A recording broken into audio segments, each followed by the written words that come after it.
So, what can you tell us about eJunky and where did it begin? What's it about and what inspired it? Yeah, so that's it started as sort of a dream years ago. Dream turned nightmare, I guess you could say. I had this dream that I was being abducted by aliens and they were experimenting on me. Oh, And they had this device that they put on my head that was clearly calming me in a strange way. And I can tell that it was like keeping me calm so that I can go through this crazy experience. And I was a little freaked out, but then I was kind of like acquiesced and was okay with it. And I woke up and it was really a profound dream. I was like, did this really happen? What's going on? And so then it left its mark, right? And then years later, creative imagination, blah, blah, blah, coupled with spending lots of time in the biotech industry and IT technology industry, seeing what's happening with technology and what we're doing, mostly in an effort to make ourselves happier or to eliminate pain and suffering of some sort. And then with every solution in these industries come new problems, it seems like, too. And that just really inspired this idea of our future society based on some of these realities. And then what really hit home for me on a personal level is I had my first child, and I she has a severe genetic disorder that causes a lot of hospitalizations. So I was in and out of the hospitals, especially during the pandemic, seeing what was happening to a lot of these other kids in the children's hospitals, and like parents going through all the extremeness of suffering and pain, and it really just, as a cathartic experience, all of this stuff just kind of amalgamated, and I wrote the story. And it's imagined in a future world that tries to use technology to regulate away pain and suffering. Is there a value, a transformative value to pain and suffering that we would be missing? And that was sort of the premise. awesome. So, kind of going off of that, actually, what about it? What about pain and suffering is, for lack of a better term, so enticing? And why did you make it such a commodity for the story? Well, like most things in society, I think with a capitalist structure, we commodify things that are less available to us. And so I don't feel like it's too hard to imagine, even though it's probably hard for a lot of folks dealing with pain and suffering, that if they've never known it, that it might actually be enticing. One could take a look at horror in the horror world and say, well, why would someone want to be scared? Yeah, good point. Right? Why would someone vicariously want to actually sit in the theater and watch someone slay someone or chase someone? Or why would you want to be on a roller coaster and flip around and possibly near death but not die, knowing you're safe in the end? Well, if you could imagine that and think, okay, could I actually know what it was for my ancient ancestors to have been through Salem witch trials, or know it was like to experience drowning on the Titanic and do all that, and yes, maybe suffer in the moment, but then go back to my normal life? I feel like someone might, you know. So that was the reason, flipping that concept. And then also the whole notion of where pain and suffering is, like, I feel like in our society we don't really recognize it often. Like Buddhists would say there's no such thing as pleasure, it's all a reduction of suffering. So Where would you go to go back to like that? Where would you go to the Titanic? Would you go anywhere specific? um well, I kind of did vicariously through writing eJunky. Whenever that's the cool thing about being a writer, is you can live 1,000 lifetimes in one life, and that's also a line I use in the story in the Yeah. very beginning. I think, in a sense, writers, creatives, I think people in general, we're all on some level experience junkies, right? Mhm. We would pay to go to Disney World. Why? You're not going to be there tomorrow or the next day or whatever. When you go home, you go back to work. Where'd that money go? Like, is it in your house? Do you own something for it? No, you paid for the experience. So people will pay a lot for experiences. So in the essence, when you break down life in general, we value it based on our experiences, our experiencing loving other people, our experiences having been this, done this, traveled here, whatever. That everything we value is our experience. And so I think it's easy then to kind of imagine, a world like that. And as a writer, writing, creating a world within a world, it's addictive to go in that experience. So that's my long-winded answer of saying I don't think I would go back to any of those places per se. I think I would have to find a new experience. Gotcha. So is that kind of the theme or the message that you want readers to take away from this? Is that everything, how do you live in life in the moment and what experiences that you can have? Or what would you say that the takeaway from eJunky should be for readers? I would never tell my readers that they have to take this away. First of Okay. all, like I feel like I hope my readers will take what they personally resonates with them, and because everyone's experience is unique, right, based on where they're coming from and what their lives have been like and their mind, etc. That being said, I do think there's some themes that resonate, and I like to hope that people recognize, and that there's not really any true heroes or villains in the story on some level. I think it's really reflective of life, right? I think everyone goes in with good intentions and with goals, but everything we do has consequences. And so we may think we're making the world a better place, but maybe we're not. Maybe we are for some, but not for others. Or maybe we are in the moment, and in the long run, it's not so much.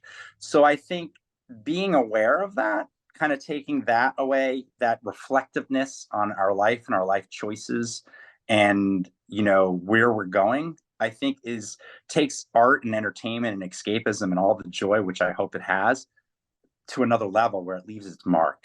Where it gets people thinking on a different level, and hopefully it gets them thinking about their own lives. Yeah, that makes sense. So I know that the art is such a huge part of the story also. Where did you find Kyle, and how did that whole thing get together? How did you guys pair up, and how did that work? Yeah, well, I abducted him off the street, tied him down, and made him do everything. No, I'm kidding. I with Kyle, it was actually really fun. I thanked a gentleman who's a very talented horror writer, really respected in the community, named Mort Castle. He's also a teacher and was Kyle's teacher at one point, I believe. Cool. And so when I was telling Mort, I was telling Mort, "Hey, I need an artist for this book, and this is the concept." And Mort loved the concept. He was like, "I got just the illustrator for you," and ideally, I wanted someone that was fresh. Kyle's been doing things, but he's still relatively young and developing his craft. And I feel like he's untapped, right? I think after this and other things, like, it's already words out. The guy's talented, and he's definitely going to leave his mark. And that was perfect. That was exactly what I wanted for eJunky. I wanted someone fresh and new, and that with also the style he has. And so Mort initially connected us. Kyle loved the writing. He was able to commit and was passionate about the project, and the rest is history. That's really cool. Did he help kind of add to the story from an artist perspective? I know that sometimes they're like, hey, we should take this part out, or we should maybe not have this as a sentence and just show it. Was that a lot of collaboration there?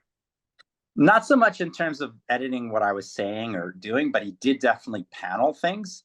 And he initially paneled it based on what was more of a screenplay for a film or television than a comic book play, script, which I've done as well. But at the time, I pulled eJunky more from a screenplay. I didn't know script writing for comics as well as I do now.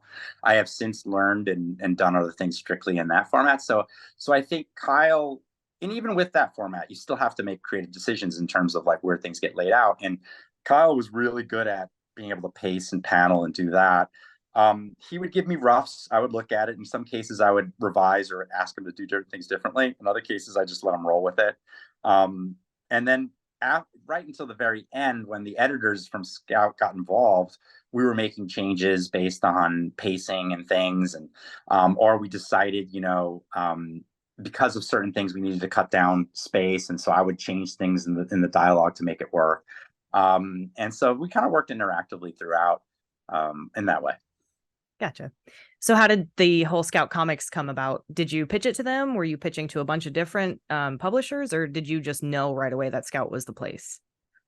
It started with, I was starting to take it to a couple of other publishers. I discovered Scout through Don Hanfield, who's one of their partners. He's also a producer in Hollywood.